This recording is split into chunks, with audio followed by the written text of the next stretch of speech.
And one thing I found out about Patron is you have enough of them, you become a one percenter. You decide to join the club. I'm Manny Vitale from My Fight Our War, and I am chatting with Staxx.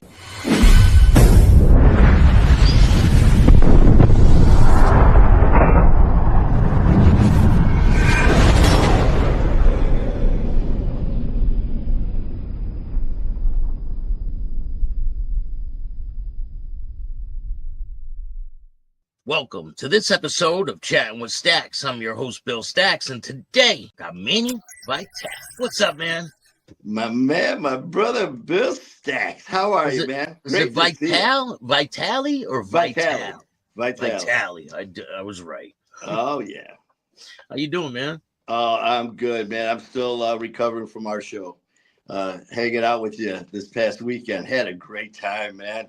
Yeah, that was great. Thank you for having me on. I really appreciate it. Oh, well, I know we were going back and forth. I mean, this has been in the works for a while. We've been back and forth now, chatting. Had it all lined up, and I was out there about a month and a half ago, or whatever it was. Everything ready to go, and all of a sudden, man, I'm down for the count. I've got sometimes issues with my voice.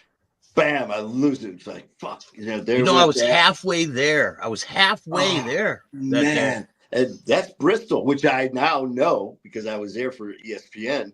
But so because I never cancel. And I've been sick as shit. And I come on, but when I literally couldn't talk. And it was just like my last show I did the previous day was with Ian Bick. So thank God he carried his ass or my ass. And then, so we fast forward the next time, get everything lined up, and all of a sudden Matt walks in, our producer, and he goes, "Hey man, we got an issue with this." He goes, "Bill's sick as shit." He goes, we had to cancel, reschedule it, and it was just like, and then to find out actually how sick you were. So, but you know what? You can't keep us down when it was meant to be, and here we are, brother. Yeah, keep pushing forward. And that's what you have done with your incredible story. You've been through some pretty wild things. Oh, we're gonna get into it today. So, where does your life begin, and what was your early life like? Well, it started out with some of our stories, like when we have guests on, and you hear when you're talking some violence and drugs and all that. Well, I'm born into this. My parents were drug addicts and violence clubs. That's how I was brought up into the world. No, man, for me, now, granted, my mom and dad did split when I was very young. My mom, God bless her, she's an angel. Because my biological dad was very violent, verbal, physical abuse, emotional, mental, everything. Very evil man. And she got us out of there. So, people use split household and all that. And yeah, I bounced around to our family members, but it was great. It was like my family, I got surrounded by love and all that, so I can't believe nothing. Growing up, just whatever normal is, playing ball, hanging out with the family. We always had drinking, with our family parties. You'd see all the bottles and shit around, but nothing excessive. I started, I've always, even as a youngster, man, I've always liked the adrenaline. Doing shit that was like on the edge, just even a little shit, don't go, don't do anything, don't jump off that picnic table. Okay, I won't. We go up on the garage, just crazy shit.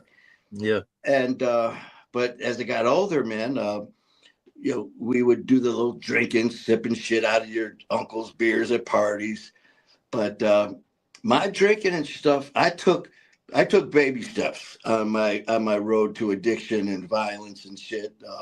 Because actually going even through high school, the sipping and my biggest thing back then was just drinking. This was back in the late 70s, 80s. When I graduated in the early 80s. So we were drinking, smoking weed. Yeah, I didn't really do that much because it either did two things. I either fell asleep or just laughed my ass off. And I always like to be the life of the party. So yeah, man, it was just that slow process. And then as we got older, the party just started increasing, man. Did you know what you wanted to do when you became older?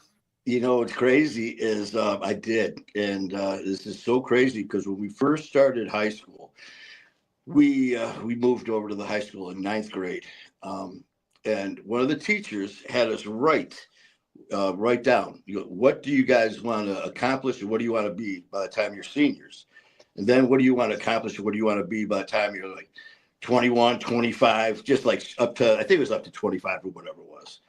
So I remember I wrote, by the time I'm a senior, I want to be captain of the hockey team. By the time I'm 21, whatever it was, I wanted to go into first responder. I had family and friends. I had family who were police, fire, EMS in the family. And I always got into that, man, just the sirens and all that rush. So that was always in the back of my mind. By the time I was a senior, I was captain of the hockey team. And I did become a Detroit police officer. I also EMT, worked EMS. So those things were there. But I was a shitty student. I only went to school to chase girls and to play hockey. Fuck that education stuff. And it's paying for it now. But yeah, man. But I always, even in my crazy fucking drinking, riding with the one percenters, I always still had a big heart to help people, which sounds crazy with some of the shit we did. Yeah. So how old are you when you first become a law enforcement officer, and what was that like? I was late, man. Some of the guys coming in the job for both or all police, fire, EMS, first responders, some of these guys are like 20 years old when they're coming on a job. I was a late bloomer, man. I was 28. When I came on with Detroit Police. Prior to that, I was working in major hospital in Detroit, St. John, a major triage center, where I got some training in EMT, working the ER and all that. So that was building up through the years. But yeah, 28 for Detroit Police. But prior to that, I had the Harley. I had all my boys were riding with different clubs here in Detroit. We have the club I rode with. We had the Detroit Highwaymen. In our area, we had the Outlaws, the Renegades, the Hells Angels were starting to pop every now and then. There's some stuff going on there now, but so I knew all those guys. What was your first introduction to the club life? What was your first? Do you remember? The first introduction, man, I was young. I had a bunch of my buddies rode with different clubs. And of course, you go to the party. Yeah, we're having a party, man. Just come and hang out. I'm not riding with no club. No, man. That's not what we're about. We're just come and hang out with us. Well, that's throwing the bait in the water. We're just gonna hang out, man. Barbecue and all that. You get there, and as the beers and shots and lines and all that start going down, yeah, come on, man. We just want to talk to you about something. So then they, throw why don't you hang around and all that. So that was all around. So the good thing was when you're a hang around and all that, not if you could go to all the houses and do all that shit. So I was young, like I said, early 20s with that. But this is important too, because it was before going into the police department that these guys knew me, which is important to the story because a lot of people are like, there ain't no way you rode with these guys, a former cop. And the only reason is because these guys knew me before going in. So they knew I had a hair up my ass and stuff. Good God bless his soul. I actually put him in a body bag. My boy Porky was my brother. He was my sponsor for the Highwaymen. He'd always ask me to come to parties. Nah, man, I'm good, Porky. And I'll never forget the night. A snowy night right before Christmas. My club name's Gunner. He's like, man, Gunner, come on, man. He goes, we're having a party, Christmas party. So come out of the house. All right. So me and a bunch of people go pay respects. He's always a good dude. Walk in there. I get my ticket, for the 50-50 raffle. I'm in there talking with all the guys. And they're like, yeah, Gunner, come on, man. All the brothers come on up to the bar. We're bellying up. We're doing shots of Patron. I'm like, oh, tequila. I'm gonna puke. I'm like, I go up now, there. this is when you were in the club. I was a guest with Porky. I wasn't in yet. And so I'm in there. So they belly up to the bar, and it's for all the members. So I'm sitting there, and they're like, "Gunner, come here." I'm like, "Man, that's members. That's like, man, you're one of us." So I go up there, and one thing I found out about Patron is you have enough of them, you become a one percenter. You decide to join the club, and that's what happened.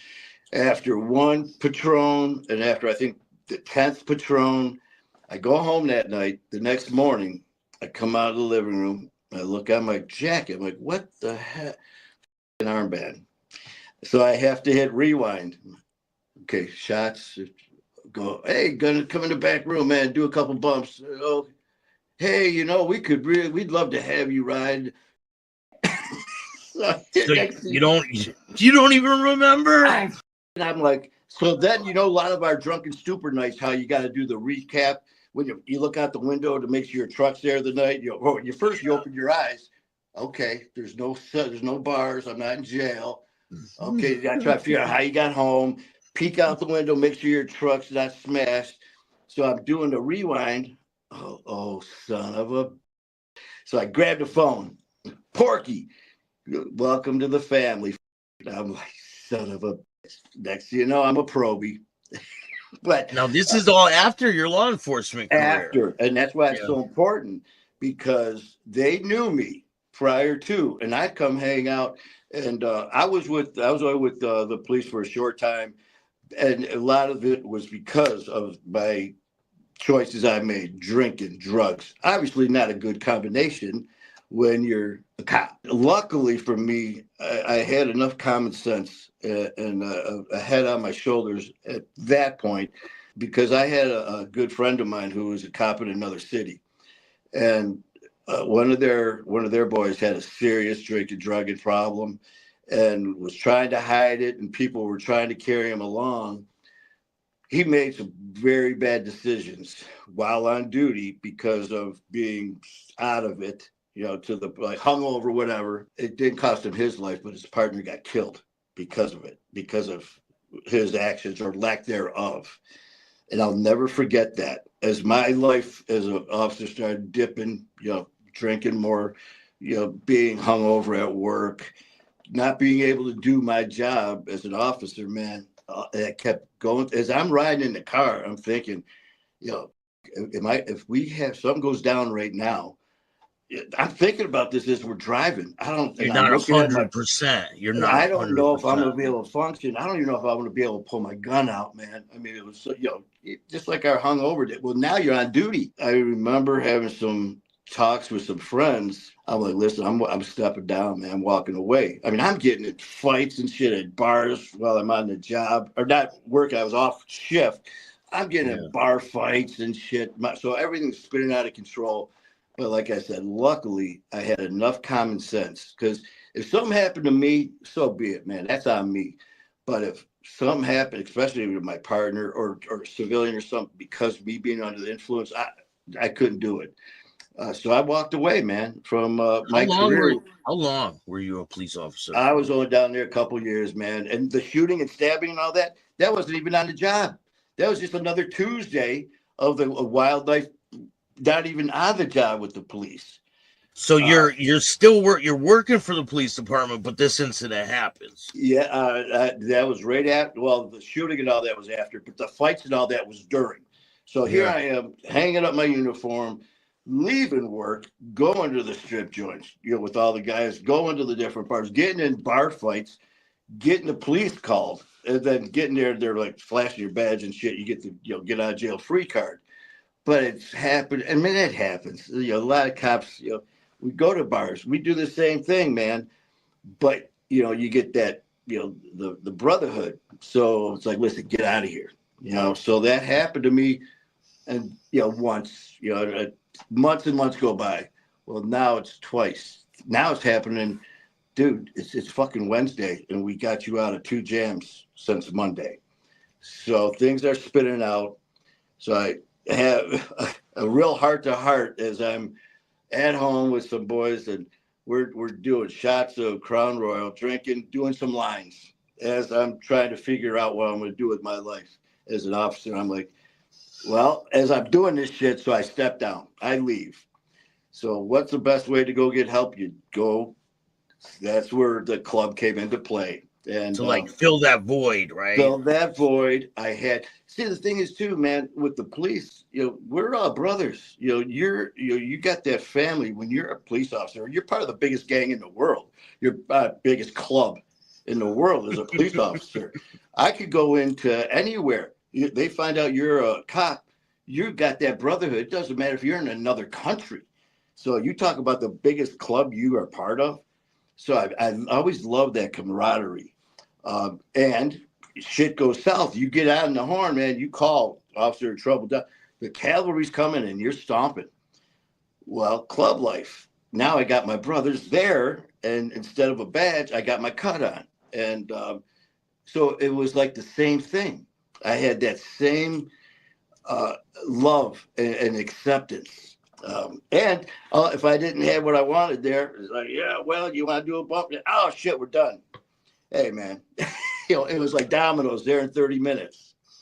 So let me ask you this. Have you ever had any interactions with the club while you're an officer, while you're on duty? No, but I have had some interaction as a club member with the police after I left. That was interesting. Because now, here I'm riding almost the outer edge of the perimeter where I patrol. So now I'm on my ride. I'm on my scooter with all the guys riding. And now I got, you see, as you're riding, all of a sudden you start seeing this.